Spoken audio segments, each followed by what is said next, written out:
revision and editing style. Okay, think about that'll be a real quick answer. We won't spend a lot of time on that. So Marie, So with me, with my revision, Yep. I just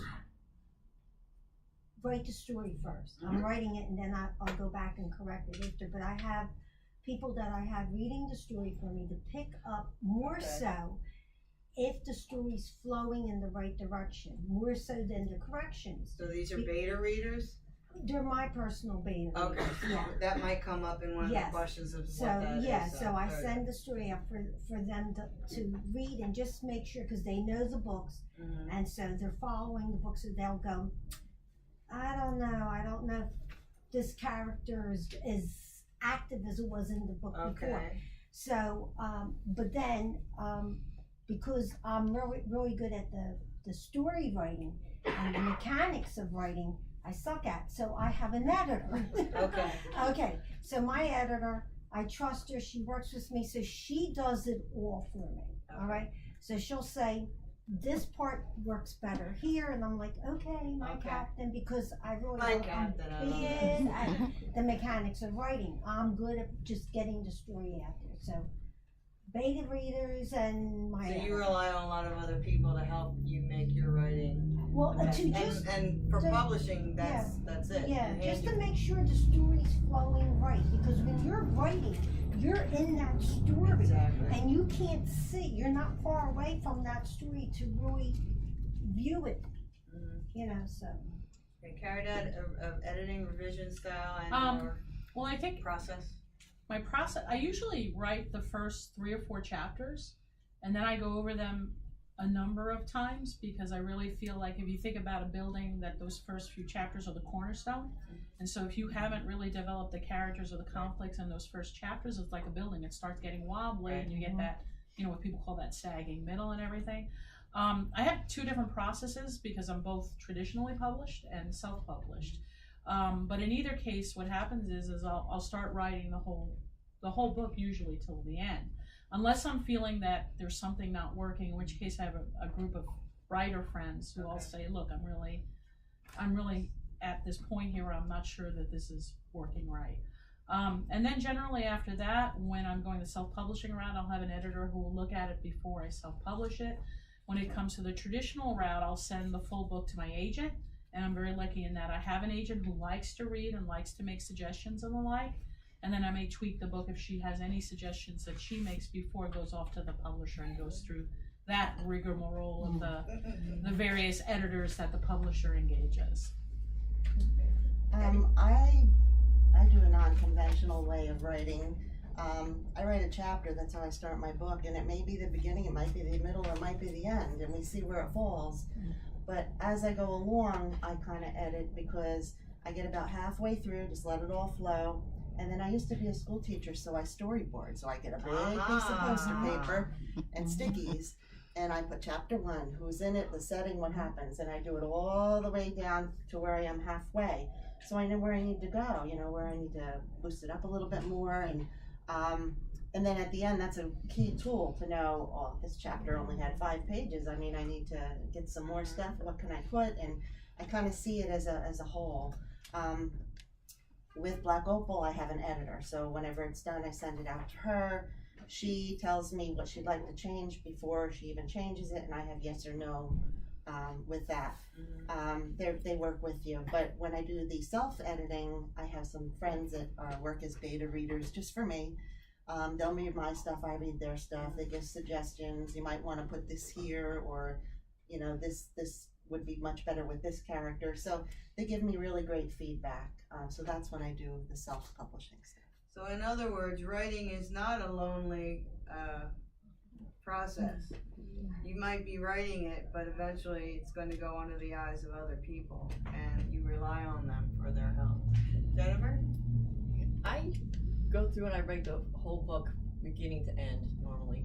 And every time I sit down, I reread and do a light edit on what I wrote the day before. Yeah. That not only gives me puts the manuscript in second draft form, but it also gets me back in the character, and then I know where I am and I can just continue with the flow. Once I get through and I read the entire book, I go through it again to insert emotion to try to get the feels into it. Then I go through it again and try to insert setting because I always leave out setting. That's the first thing that everybody nails me on when they open up the books. I don't even know where you are. Oh, did you know we're in outer space? No. Oh, that's bad. Once I get through that, and by that time I probably read the entire book at least 6 to 10 times. That's when I start up calling my beta readers. So I have a pool of 16 people. We're all published authors. Each one of them has a specialty. I have a romance novelist who does not read science fiction at all. She just goes in and makes sure my romance arc is. You have several arcs in your book. You have your romance, your story arc, your development of this character, that character. Like all these things have to be falling in line, and I have several different people who can look for each one of those things. I've got a fantasy reader who just nails me on everything. If something's not perfect, that I didn't build my world right, she'll get me on that. I have people who like slow books only, people who like fast books only, and I know some people are gonna hate it, but I have to like look for, okay, she doesn't read this kind of thing. I have to try to weed out, you know, what she liked and what she didn't like and what's valid for my genre. And then once that's done, I'll go through a proofread, and what I'm doing right now in my current book, which is driving me crazy, it's the worst part of editing, is looking for overused words. I personally try not to use the same word within 10 pages. Wow. If I can't do that, I'll occasionally go down to 5. Like right now I'm having this problem with E-Y-E, and I just searched in my 300-page manuscript last night because someone mentioned I, and I haven't looked for it. There's 305 cases of I. So I have to go in, and most of the time when I look at it and I'm not reading it, I can see that I didn't even have to use that word there. It flows when I'm reading it, but when you blow it up on your page and you're searching and you see 10 of them on one page, it's bad. And you pick up that when it's not you reading it and it's a reader reading it, they pick up on that word Right. It will drive them so crazy that they will nail you in the review for it. So I try to be really careful about that. Good point. Kerry? I'm apparently a weird editor because I actually have, I mentioned that my first draft is actually, I found out a bit like a mega outline. But once I have that in place, I like Excel. I use Excel. Okay. And I'll write, I'll do a chart with each chapter and what the conflict is in that chapter, so I know it moves the story ahead. And also causality, like it is what happens in this chapter caused by something that happened before. Oh, good. Good So point. it's all Very linked, good because point. otherwise Yes. I end up with chapters that are fun but they have no bearing on Yes, the Right, story. you gotta get them out. I hate that. Yes, and the only way I can do that is to see it all. I guess I'm visual that way. So it's kind of like a storyboard, but it's Right. on the Digital. computer, Right. because I color code everything and all that sort of stuff. And once I do that, I'm starting to get back into handwriting rather than doing it all on the computer. The last couple of books I've done, after I did the mega one and then I did all the chart work, I rewrote each chapter by hand from scratch, because I have found over the years that I write very differently physically than on the screen. Like the feel, the entire feel of the story is different. So now that I know what needs to be in the chapter, who needs to be in the chapter, what's going to happen, I can go back and do that. And then when I type it in, that gets it to like a third draft version. Then I will print it out when I feel like it's all together. Print it out, read it out loud, because then you hear you hear all the words that echo. You're like, oh man, I just used that word. You really just Through this whole, someone said have somebody else read it to Yeah. you. That's that Have or the them read it computer. aloud, and I've then you had sit there people and say the computer will. Yeah. And as I'm doing the handwritten rewrite and putting it in the computer, I have my critique group. Like we feed like 50 pages through a month or something like that. So they're sort of keeping up with me and catching things that I'm missing. And then once I've done the read out loud, that's when I send it to the developmental editor that I use. Okay. And she usually rips it all apart. Oh. This last one though, I only had 7 pages of notes. I usually get like 20, so I was really, really happy. I was like, I must be learning how to do this. And then I do those, and that's when I usually consider it ready to send out. I don't usually have anybody read it after that.